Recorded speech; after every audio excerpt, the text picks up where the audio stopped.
সকলকে জয় যিশু। মহান ঈশ্বর ধন্যবাদ হোক এই সুন্দর দিনের জন্য। আসি আমরা কিছু গানের মাধ্যমে ঈশ্বরের প্রশংসা করি এবং আমাদের বিকেলবেলার উপাসনাকে আমরা শুরু করি।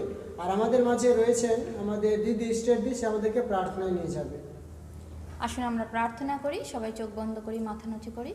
মঙ্গলময় প্রভু যিশু, তোমাকে ধন্যবাদ করি। সুন্দর এই সময় তুমি আমাদের সঙ্গে আছো, আমাদেরকে অনুগ্রহ করেছো, বাঁচিয়ে রেখেছো এবং সুন্দর এই সময় তোমার চরণে আসতে সাহায্য করেছো প্রভু যিশু, তাই তোমাকে অসংখ্য ধন্যবাদ করি প্রভু যিশু। বিকালের এই উপাসনাকে তুমি অনেক অনেক আশীর্বাদ করো, তুমি আমাদের সঙ্গে থাকো, আমাদের সাহায্য করো, তুমি প্রত্যেককে আশীর্বাদ করো। সমস্ত গৌরব প্রশংসা তোমাকে দিই, প্রার্থনা যিশু নামে চাই, আমেন। Hallelujah, hallelujah. ঈশ্বর প্রশংসা হোক। আসি আমরা একটা গানের মাধ্যমে ঈশ্বর প্রশংসা করি। ঈশ্বরের আত্মা আমায় যখন চালায়, আমি দাউদের মতো গান গাই।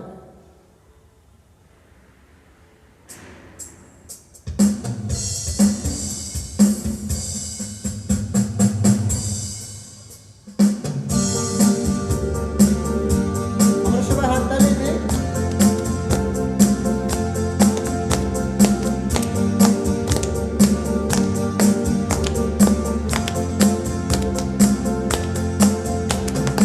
ঈশ্বরের আত্মা আমায় যখন চালায়, আমি দাউদের মতো গান গাই। ঈশ্বরের আত্মা আমায় যখন চালায়, আমি দাউদের মতো গান গাই। গান গাই, গান গাই, আমি দাউদের মতো গান গাই। গান গাই, গান গাই, আমি দাউদের মতো গান গাই। ঈশ্বরের আত্মা আমায় যখন চালায়, আমি দাউদের মতো নাচি। ঈশ্বরের আত্মা আমায় যখন চালায়, আমি দাউদের মতো নাচি। আমি নাচি, আমি নাচি, আমি দাউদের মতো নাচি। আমি নাচি, আমি নাচি, আমি দাউদের মতো নাচি। ঈশ্বরের আত্মা আমায় যখন চালায়, আমি দাউদের মতো স্তুতি গাই। ঈশ্বরের আত্মা আমায় যখন চালায়, আমি দাউদের মতো স্তুতি গাই। স্তুতি গাই, স্তুতি গাই, আমি দাউদের মতো স্তুতি গাই। স্তুতি গাই, স্তুতি গাই, আমি দাউদের মতো স্তুতি গাই। ঈশ্বরের আত্মা আমায় যখন চালায়, আমি দাউদের মতো গান গাই। ঈশ্বরের আত্মা আমায় যখন চালায়, আমি দাউদের মতো গান গাই। Hallelujah, hallelujah. আসি আমরা ঈশ্বরের আত্মায় পরিপূর্ণ হয়ে তার প্রশংসা করি দাউদের মতো। আসি আমরা একটা সেই গানের মধ্যে দিয়ে যাই এবং ঈশ্বরের আরো কাছে আমরা আসি। তোমার রক্ত বড়ই মূল্যবান প্রভু।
ঈশ্বর, স্বর্গের পিতা, তোমাকে অসংখ্য ধন্যবাদ দিই প্রভু আজকে সুন্দর দিনের জন্য। প্রভু, সুন্দর দিনে তুমি আমাদের এখানে একত্রিত হতে সাহায্য করেছো প্রভু, তুমি ইউথ চার্চে অংশগ্রহণ করতে সাহায্য করেছো, সে তোমাকে অসংখ্য ধন্যবাদ দিই প্রভু যিশু, তোমাকে কোটি কোটি ধন্যবাদ দিই প্রভু। এখন আমরা বাক্যের মধ্য দিয়ে যাব প্রভু যিশু, যে বাক্য দিয়েছে তুমি তাকে আশীর্বাদ করো প্রভু, যারা সেই বাক্য শ্রবণ করবে তাদের প্রত্যেককে তুমি আশীর্বাদ করো, তাদের সহায় সহবর্তী হও, প্রার্থনা যিশুর নামে চাই, আমেন।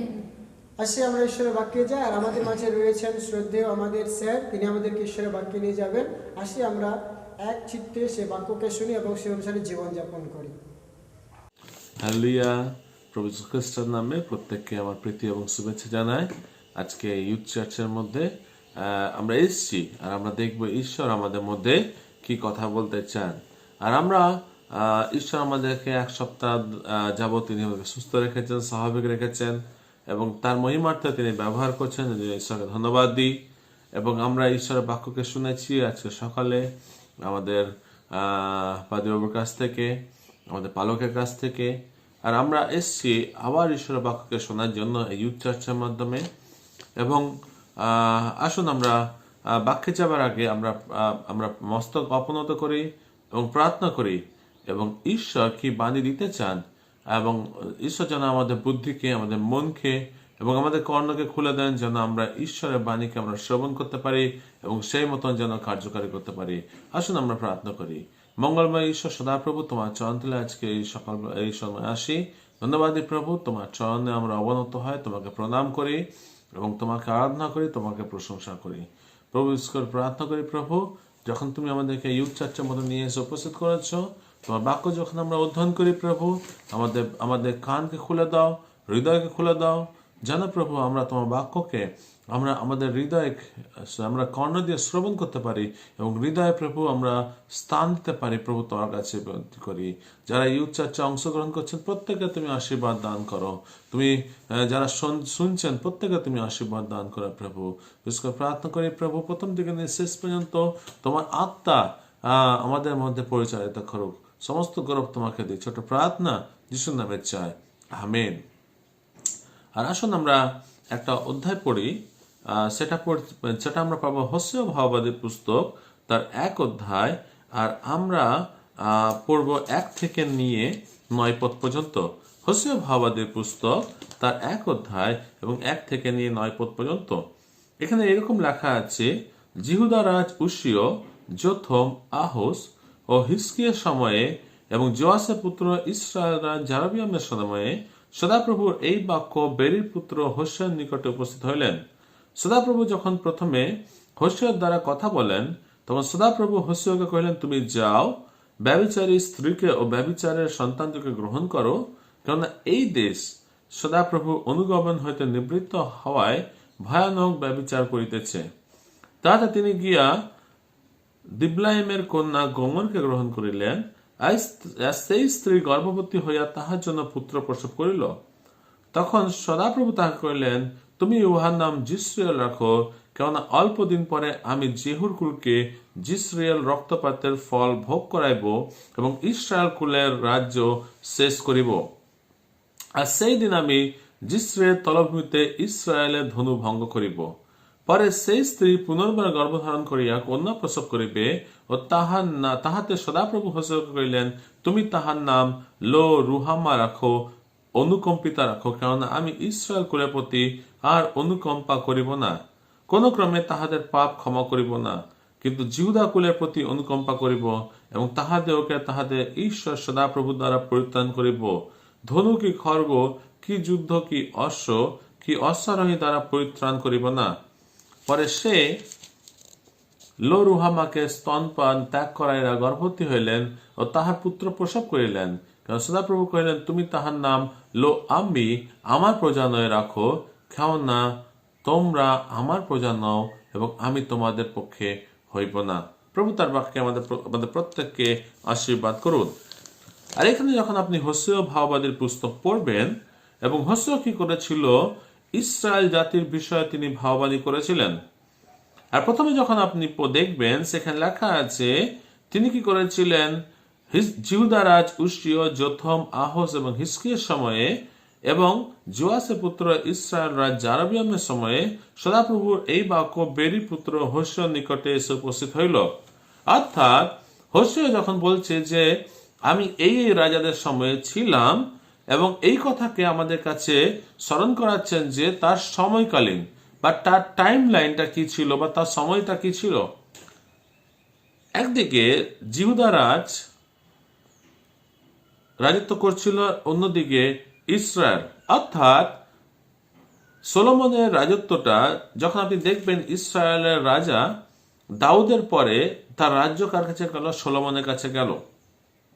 এবং সলোমন কি করলো? যেহেতু সলোমন অনেক স্ত্রীদের সঙ্গে বিবাহ করেছিল, এবং এবং আপনি যখন পড়বেন সলোমন কি করলো? দেশের শান্তি রক্ষা করার জন্য বিভিন্ন ঈশ্বর যাদেরকে বারণ করেছিল সেই দেশের মেয়েদেরকে তিনি গ্রহণ করেছিলেন, এবং গ্রহণ করার ফলে ঈশ্বরের দৃষ্টিতে সলোমন কি হলো? ঈশ্বরের অবাধ্য হয়েছিল সলোমন, এবং অবাধ্য হওয়ার ফলে সলোমনের শেষ জীবনে সলোমন কি করেছিল? তার স্ত্রীদের যে দেবগণ ছিল সেই দেবগণের অনুসরণ তিনি করেছিলেন, এবং করার ফলে সলোমনের হৃদয় কি হলো? ঈশ্বর থেকে দূরে সরে গেছিল, এবং তার ফলে ঈশ্বর অসন্তুষ্ট হয়েছিল সলোমনের প্রতি। এবং তিনি কি করলেন? সলোমনকে বললেন যে সলোমনের সময় কি হবে? তার রাজত্ব দুভাগে ভাগ হয়ে যাবে, একটা হবে ইসরায়েল এবং অন্যটা হবে জিহুদা। এবং ইসরায়েলের বিষয়ে আমরা দেখতে পাচ্ছি হোসেয়া কি করছে? ভাবানী করছে যে সদাপ্রভু হোসেয়া দ্বারা কহেন, তুমি যাও ব্যভিচারী ও ব্যভিচারী স্ত্রীকে ও ব্যভিচারের সন্তানকে গ্রহণ করো, কারণ এ দেশ সদাপ্রভুর অনুগমন হইতে নিবৃত্ত হওয়াতে ভয়ানক ব্যভিচার করিতেছে। অর্থাৎ যখন কেউ ব্যভিচার করে, সাপোজ যখন কোন স্ত্রী ব্যভিচার করে, তার মানে কি? তার স্বামীকে ছেড়ে সে কি করে? অন্যান্য পুরুষদের কাছে চলে যায়। এবং যখন কোনো পুরুষ ব্যভিচার করে, তার মানে কি? সে স্ত্রীকে ছেড়ে অন্যান্য পুরুষের কাছে যায়। সেই রকম ইসরায়েলের অবস্থা। তারা ঈশ্বর সদাপ্রভুকে ছেড়ে তারা কি করেছে? অন্যান্য দেবগণের পশ্চাৎগামী হয়েছে, এবং তার ফলে ইসরায়েল ঈশ্বরের দৃষ্টিতে ব্যভিচার করেছে। ইসরায়েল ঈশ্বরের পথে চলেনি, এবং সেই জন্য হোসেয়াকে সদাপ্রভু ঈশ্বর বলছেন, তুমি তোমার জীবন দিয়ে তাদেরকে এই দৃষ্টান্ত দাও, এই কথা বলো, তারা ব্যভিচার করেছে। আমরা যখন দেখি ইসরায়েলের ইতিহাস, মরুভূমির মধ্যে কিভাবে ঈশ্বর তাদের মান্না দিয়েছিল, ঈশ্বর তাদের পথপ্রদর্শক হয়েছিলেন। তিনি দিবসে মেঘ দিয়েছিলেন এবং রাত্রিতে তিনি আগুন দিয়েছিলেন, যেন তারা কি করে? সকালে যখন দিনের বেলা তারা যখন যাত্রা করে প্রান্তরের মধ্যে মেঘের ছায়া যেন তারা পায়, এবং তারা যখন রাত্রিতে তারা যখন যাত্রা করে অগ্নি যেন তাদেরকে পথ দেখায়, তারা যেন আগুনের দ্বারা উত্তপ্ত হতে পারে, এবং আগুন যেন তাদেরকে যেমন তারা আগুনের রশ্মি দ্বারা তারা যেন পথকে দেখতে পারে। আর এইভাবে ঈশ্বর তাদের প্রতিনিয়ত তাদের সঙ্গে ছিল। ঈশ্বর তাদেরকে কনান দেশ দিয়েছিলেন, যে দেশ কি হয় দুগ্ধ মধু প্রবাহিত দেশ বলা যায়। অর্থাৎ ঈশ্বর এত আশীর্বাদ তাদেরকে করেছিলেন, কিন্তু এখন ইসরায়েল কি করছে? ঈশ্বর সদাপ্রভুকে ছেড়ে সে কি করছে? অন্য দেবগণের পশ্চাতে ইসরায়েলরা যাচ্ছে। তার ফলে ঈশ্বর স্মরণ করাচ্ছেন যে ইসরায়েল জাতি তাদের নিজস্ব স্বামীকে ছেড়ে সে কি করছে? অন্য দেবগণের পশ্চাতে তারা অনুগমন করছে। তার ফলে ঈশ্বরের দৃষ্টিতে ইসরায়েল কি করছে? ব্যভিচার করছে। এবং হোসেয়াকে বলছেন, তুমি কি করো? তুমি গোমর, অর্থাৎ এখানে লেখা আছে, তাহাতে তিনি গিয়া দিবলাইমের কন্যা গোমরকে গ্রহণ করিলেন, এবং সেই স্ত্রী গর্ভবতী হইয়া তাহার জন্য পুত্র প্রসব করিলেন, এবং সেই পুত্রের নাম রাখলেন জিসরায়েল, কারণ অল্পদিন পরে আমি জেহুরকুলকে জিসরায়েল রক্তপাত ভোগ করাইব। অর্থাৎ জিসরায়েলের কথা কেন তার ছেলের নাম জিসরায়েল রাখছেন? অর্থাৎ আপনি যদি বাইবেল পড়েন দেখতে পাবেন আহাব রাজার সময় ইসরায়েলের মধ্যে সবচেয়ে খারাপ রাজা ছিল আহাব, এবং আহাবের সময়ে একজনের ক্ষেত ছিল, একজনের কিছু জায়গা ছিল, এবং সে কি করতো? সেই জায়গায় কি করতো? দ্রাক্ষা ফল অর্থাৎ আঙ্গুর ফল চাষ করত। কিন্তু আহাব কি করলো, তার স্ত্রীর প্ররোচনায় সেই জায়গাকে নিতে চেয়েছিল, এবং সে কি করলো, যখন জায়গাটা পেল না তখন সে নাবুদ বলে যে লোকটা সে জায়গাটা ছিল তাকে বধ করেছিল। অর্থাৎ সেই জায়গাটার নাম ছিল জিসরায়েল, এবং সেই জায়গাটাকে সে কি করেছিল, রক্তপাত করে, অর্থাৎ নাবাদকে মেরে সেই জায়গাটাকে সে কি করেছিল, দখল করেছিল।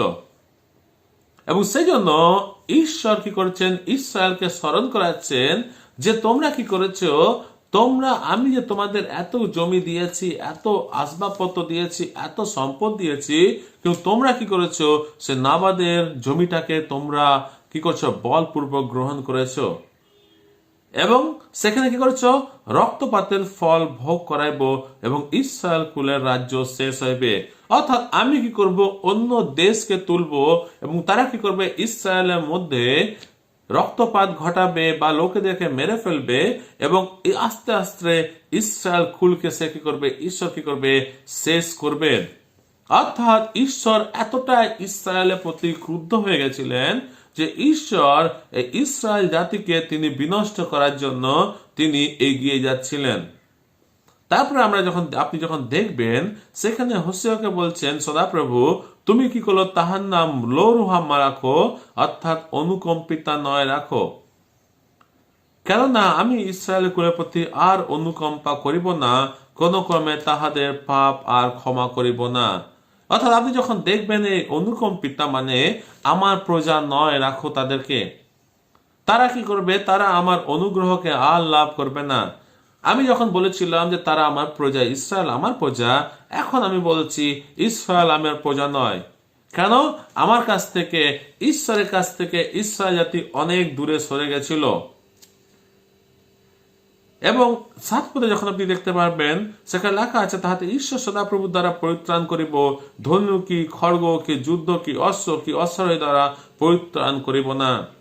যখন আপনি গীত সংহিতায় 118 পদে পড়বেন, সেখানে লেখা আছে, মনুষ্যের নির্ভর করেন অপেক্ষা সদাপ্রভুর শরণ লওয়া উত্তম, রাজাগণের নির্ভর করেন অপেক্ষা সদাপ্রভুর শরণ লওয়া উত্তম।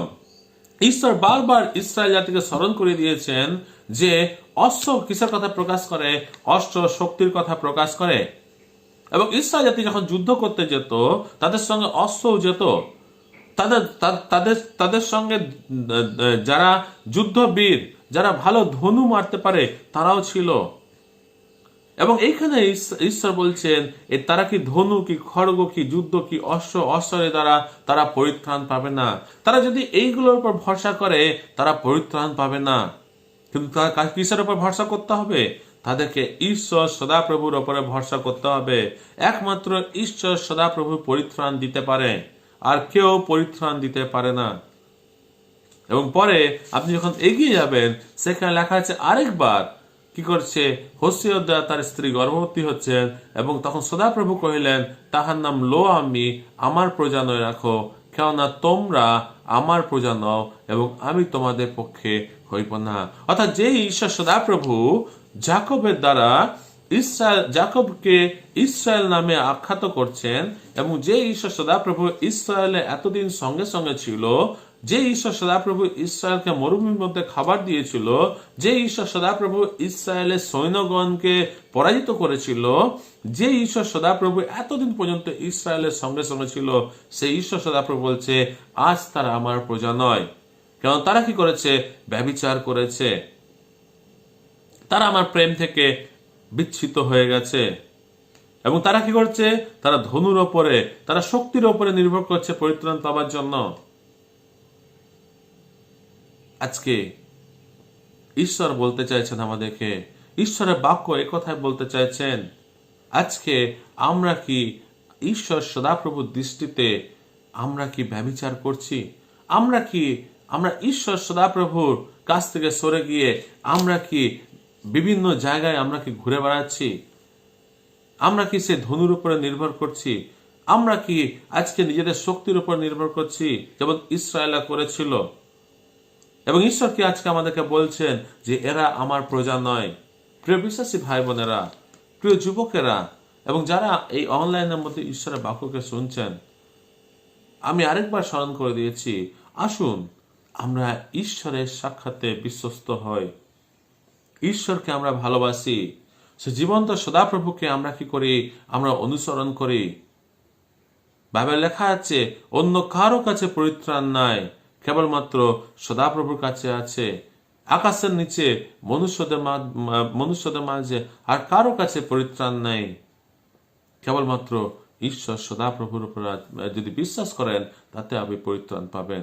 আপনি যদি নিজের শক্তিতে নির্ভর করেন, আপনি যদি নিজের অর্থে নির্ভর করেন, আপনি যদি নিজের জ্ঞানে নির্ভর করেন, সমস্ত কিছু কি হবে? অসারে অসার। উপদেশক বলছে সমস্ত কিছু অসারে অসার।